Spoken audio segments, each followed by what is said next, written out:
Meus irmãos, louvado seja nosso Senhor Jesus Cristo, para sempre seja louvado. Como eu disse no último vídeo, este mês de novembro, nós somos convidados a rezar de modo muito especial em sufrágio das santas almas do purgatório. Então este vai ser o tema deste nosso vídeo para esclarecer alguns pontos tão necessários sobre a doutrina da Santa Igreja com relação ao purgatório. Vamos iniciar então rezando pelos nossos parentes, amigos e benfeitores falecidos. Em nome do Pai, do Filho e do Espírito Santo. Amém. Oremos. Inclinai, Senhor, os vossos ouvidos às nossas súplicas, pelas quais humildemente suplicamos a vossa misericórdia, para que vos digneis colocar na região da luz, da paz e da luz eterna as almas dos vossos servos. Se quisermos agora mencionar o nome de algum parente falecido, alguma pessoa que já não esteja mais conosco neste mundo. Nosso irmão, que fizeste sair deste século e a façais companheira dos vossos santos, por nosso Senhor Jesus Cristo, vosso Filho, na unidade do Espírito Santo. Amém. Dai-lhe, Senhor, o eterno descanso entre os resplendores da luz perpétua, que as almas de todos os fiéis defuntos, pela misericórdia de Deus, descansem em paz. Amém. Pois bem, meus irmãos, o purgatório é um lugar de expiação, um lugar onde as almas pagam as suas dívidas à justiça divina.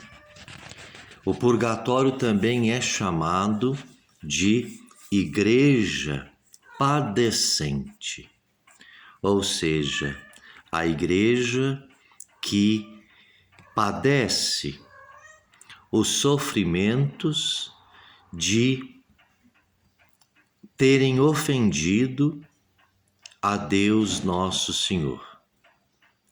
Nós, porquanto vivos e batizados, nós pertencemos à igreja militante, ou seja, a igreja que está a caminho, a igreja que neste mundo testemunha com a nossa vida de católicos, a nossa crença, a nossa fé nas verdades que nos são ensinadas pela Santa Igreja. A revelação. O que é a revelação?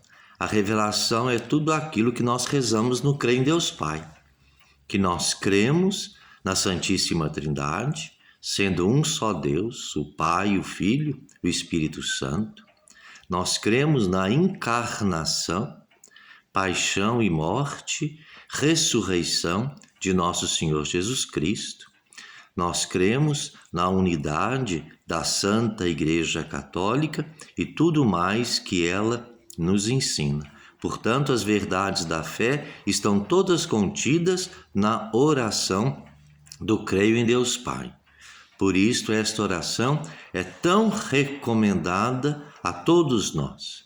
Muitos católicos rezam o Creio em Deus Pai somente nas missas de domingo. E mal rezam o Creio em Deus Pai, sem meditar, sequer numa só frase do que estão rezando. Rezam por rezar. Rezam por rezar, não sabendo da importância que tem a oração do creio em Deus Pai.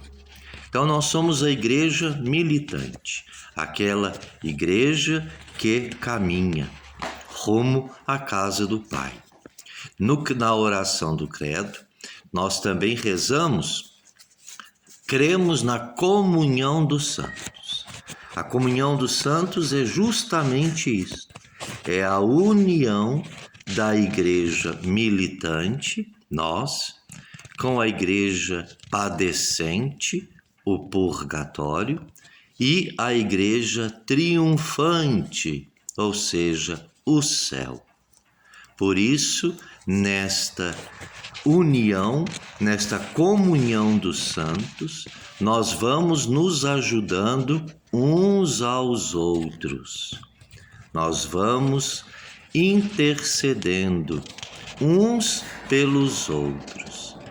Muitas vezes nós rezamos por aqueles que nós nem conhecemos e outros também rezam por nós. A exemplo, um exemplo é a Ordem do Carmo, da qual eu faço parte. Quando nós fazemos a nossa profissão na Ordem Terceira do Carmo, nós entramos em comunhão com todos os membros da Ordem Carmelita.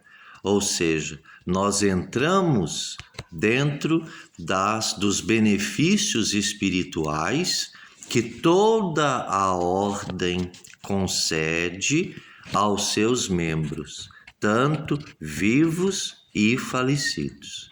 Então, somos uns rezando pelos outros, nesta comunhão dos santos. Não que nós sejamos santos, mas nós procuramos a nossa santificação através daquilo que nós temos em mãos, ou seja, a participação nos sacramentos, uma vida reta, uma vida de oração, de maior intimidade com Deus e por aí vai.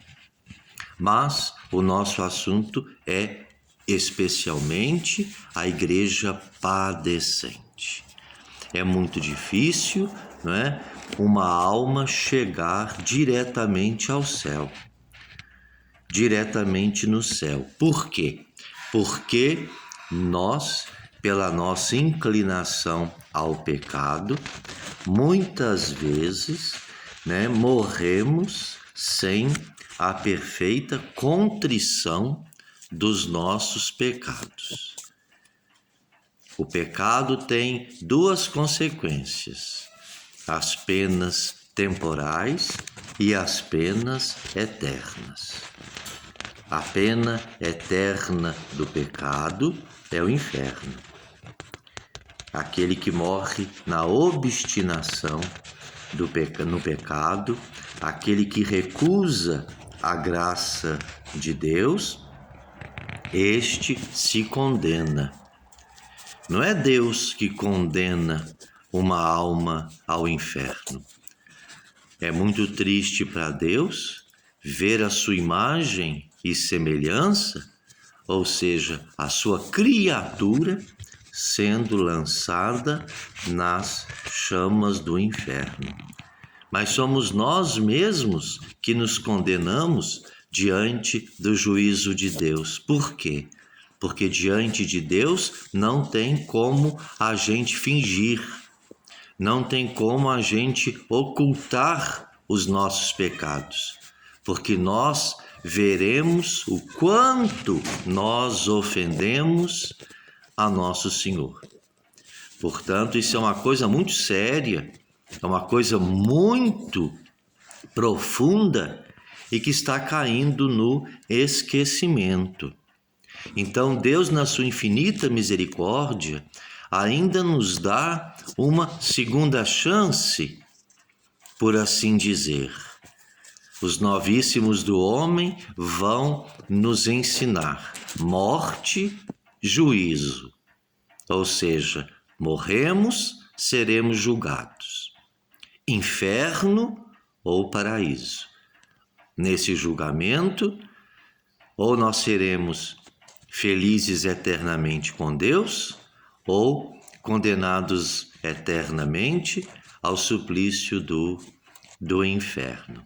Mas existe aí, pela comunhão dos santos, né, pelas indulgências da Santa Igreja, a possibilidade de nós pagarmos aqueles pecados com os quais nós morremos, que não são necessariamente pecados mortais, mas são pecados que nos impedem de chegar diretamente a Deus, porque no céu não entra nada de impuro, não entra nada de pecado. A única coisa humana, o único pecado, por assim dizer, não é? Que está, entre aspas, no céu, que nós fizemos, que nós cometemos, ou seja, obra humana, a única coisa que se encontra no céu, que foi feita pelo homem, são as chagas de nosso Senhor Jesus Cristo. Chagas gloriosas, mas que foram feitas por nós, que foram abertas por nós. E estas chagas permanecerão abertas até o retorno de Jesus Cristo, porque estas chagas atestam, por assim dizer, a sua paixão, ou seja, o preço que ele pagou para o nosso resgate. Portanto, a misericórdia de Deus abraça de tal forma as almas que Deus ainda concede a chance de nós nos purificarmos no purgatório. Por isso nós chamamos as benditas almas do purgatório. Por que benditas? Porque as almas que ali se encontram na prisão do purgatório, elas estão impossibilitadas de chegarem ao céu diretamente, por consequência dos seus pecados. Mas também elas têm a certeza de não mais serem condenadas ao fogo do inferno. Por isso é muito importante que nós rezemos, e rezemos muito, pela salvação, pela libertação das santas almas do purgatório. Porque nós não sabemos quanto tempo, porque na eternidade não existe a fração de tempo. Mas para que nós compreendamos, né, e para melhor entendimento, nós usamos esse termo. Nós não sabemos quanto tempo é necessário que as almas permaneçam ali para expiarem os seus pecados. As almas que estão no purgatório, elas não podem mais se ajudarem mutuamente, como acontece conosco na igreja militante. Nós aqui, enquanto estamos vivos, nós podemos sim, uns ajudar os outros, não é? Vamos citar um exemplo, quando alguém está doente e nos pede para rezar por ele, por este enfermo. Então nós rezamos, né? Então, ou seja, nós vamos ajudando uns aos outros, não somente na oração, mas nas boas obras, no favor prestado, na caridade que nós fazemos. Então nós podemos ajudar uns aos outros. No purgatório isso não existe. Uma alma não pode ajudar as outras. Por quê? Porque todas estão ali pagando as suas dívidas. Quem pode ajudar a essas almas somos nós. Nós, com as nossas orações, com as nossas boas obras, com as nossas esmolas, com as missas que nós mandamos celebrar por elas, enfim, tudo que nós pudermos aplicar em benefício das santas almas do purgatório é muito bem-vindo. E se nós conseguirmos colocar uma só alma no céu, pelas nossas orações, esta alma ficará eternamente devedora a nós pela sua salvação. Então nós teremos, por assim dizer, um santo exclusivo no céu, porque esta alma vai bendizer a Deus eternamente na beatitude celeste e vai lembrar sempre daquela pessoa que a colocou ali, que favoreceu a sua entrada mais rápida no céu. Por isso eu disse que isso é um assunto muito sério, muito profundo. Nós não podemos ter para com as santas almas do purgatório uma devoção supersticiosa. Muitas pessoas, né? Não pode acender vela para as almas do purgatório dentro de casa, porque faz mal. Não faz mal algum, faz mal nenhum, desde que sejam tomadas as devidas precauções. O único mal que pode acontecer é acender uma vela num lugar perigoso e causar um incêndio. Mas nenhum mal espiritual causa a nós acendermos uma vela pelas almas do purgatório dentro de casa, mesmo porque a luz desta vela de pouco adianta para as santas almas do purgatório. A vela simboliza o quê? Simboliza a luz de Cristo. A vela, por isso na liturgia de Sábado Santo, benze e acende o círio pascal, sinal de Cristo ressuscitado. É um sinal, um símbolo visível para a nossa fé, para nos mostrar que a nossa fé deve estar sempre acesa, iluminando, porque o que adianta uma vela apagada? O que adianta uma luz apagada no meio da escuridão?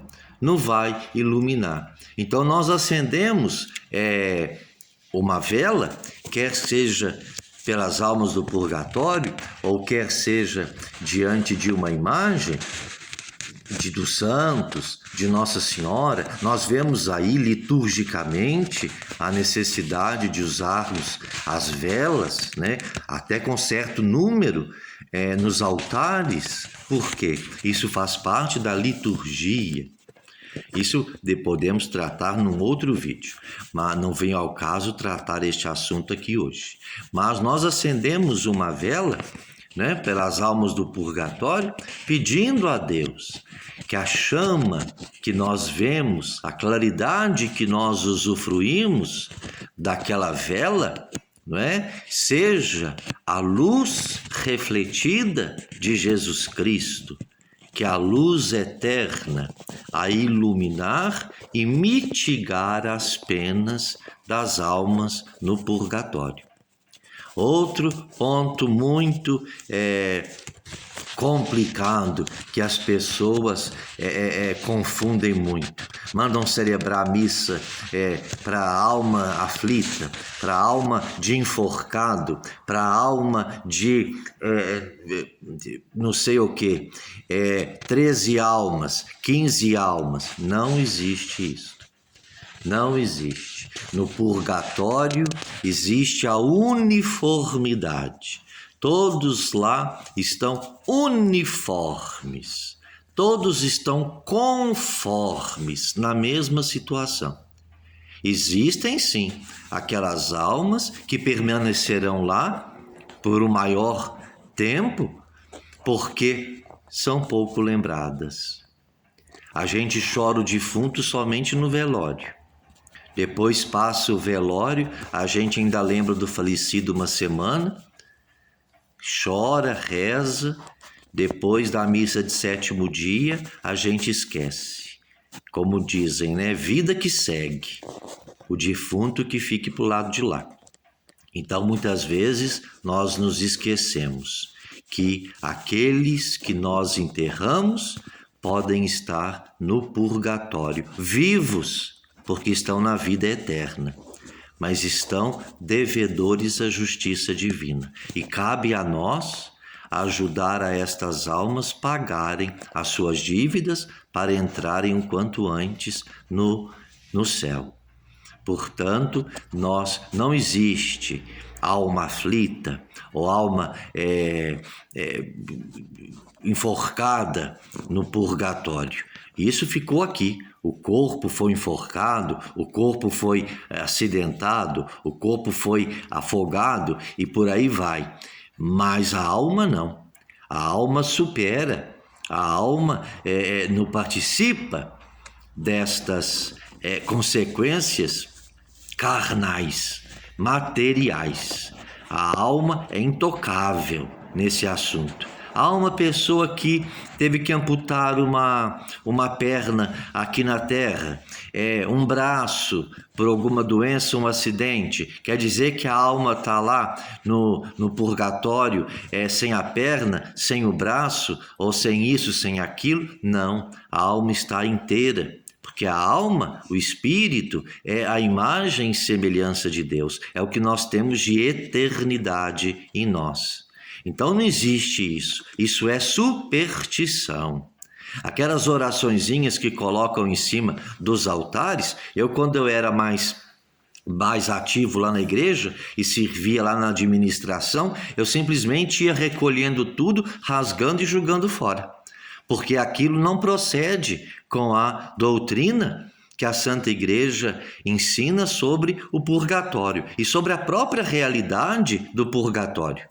Não é? A história dessas 13 almas se deve ao fato de, no incêndio ocorrido lá no edifício Joelma, em São Paulo, morreram 13 pessoas, se não me engano, de um certo departamento, dentro de uma sala onde eles trabalhavam. Então, depois que apagou-se o incêndio, encontrou-se ali 13 corpos, nasceu esta devoção às 13 almas, não sei o quê. Aqui em São João del Rei tem o túmulo de uma jovem que é conhecida, jovem desconhecida. Muitos lá vão pedir graças e coisa e tal, desconhecida para nós, não é? Mas conhecida para Deus. Então, se essa jovem falecida, se ela estiver no céu, sim, ela está intercedendo por nós, ela está rezando por nós, mas se não estiver no céu, se ela estiver no purgatório, somos nós que devemos rezar por ela. Não é no purgatório, nós não devemos pedir graças às almas do purgatório, porque as almas ali não estão em condições de dar, elas estão precisando receber, elas estão esperando receber de nós. Aí sim, uma vez que elas pagarem as suas dívidas com a esmola que nós demos, com as indulgências que nós aplicamos a elas, as orações, aí sim, elas entrando no céu, como eu disse anteriormente, elas serão eternamente devedoras a nós. Devedoras no bom sentido, porque elas vão estar na glória sem dever nada. Mas ali na glória, elas jamais vão se esquecer daquela pessoa que favoreceu que ela entrasse o mais rápido possível na bem-aventurança eterna. Portanto, hoje fica registrado esses 2 pontinhos muito interessantes, muito importantes, não é? Primeiro ponto, não existe situações no purgatório. Alma aflita, alma enforcada, alma afogada, não existe. No purgatório existem as santas almas, as benditas almas do purgatório, não é? Segundo pontinho interessante, importante, as almas que estão ali no purgatório. Elas precisam das nossas orações. Não orações supersticiosas, não simpatias envolvendo as santas almas do purgatório. Elas precisam de quê? Das nossas orações, das nossas boas ações. Dar uma esmola para um pedinte, né? E depois que nós dermos a esmola, nós oferecermos a Deus: olha, Senhor, eu ofereço essa esmola por aquela alma que está no purgatório e porque não dava esmolas. Era uma alma avarenta, uma pessoa avarenta. Não se lembrava de ser, não tinha misericórdia para com o próximo. Então, eu ofereço essa esmola, essa boa obra em favor desta alma. Eu vou mandar celebrar uma missa. Eu não vou mandar celebrar missa para a alma aflita, para a alma isso, para a alma aquilo. Vou mandar rezar a missa em sufrágio às santas almas do purgatório, não é? Ou vou fazer um dia de jejum, ou vou deixar de comer carne numa sexta-feira ou outro dia qualquer em favor das almas do purgatório. Tudo isto vai sendo creditado para que as santas almas paguem o quanto antes as suas dívidas, a divina justiça, e assim entrem no céu e gozem de Deus eternamente, rezando por cada um de nós. Terminamos então pedindo a Nossa Senhora do Carmo, né, cuja devoção está intimamente ligada ao purgatório. Que Nossa Senhora lance sobre as chamas do purgatório o seu santo escapulário e liberte o maior número possível de almas pela virtude do seu santo nome e da sua imaculada conceição. Ave Maria, cheia de graça, o Senhor é convosco. Bendita sois vós entre as mulheres e bendito é o fruto do vosso ventre, Jesus. Santa Maria, Mãe de Deus, rogai por nós, pecadores, agora e na hora de nossa morte. Amém. Dai-lhe, Senhor, o eterno descanso entre os resplendores da luz perpétua. Vamos repetir. Dai-lhe, Senhor, o eterno descanso entre os resplendores da luz perpétua. Que as almas de todos os fiéis defuntos, pela misericórdia de Deus, descansem em paz. Amém. Em nome do Pai, do Filho e do Espírito Santo. Amém. Ave Maria Puríssima, sem pecado concebida. Viva Cristo Rei e sua Mãe, Maria Santíssima.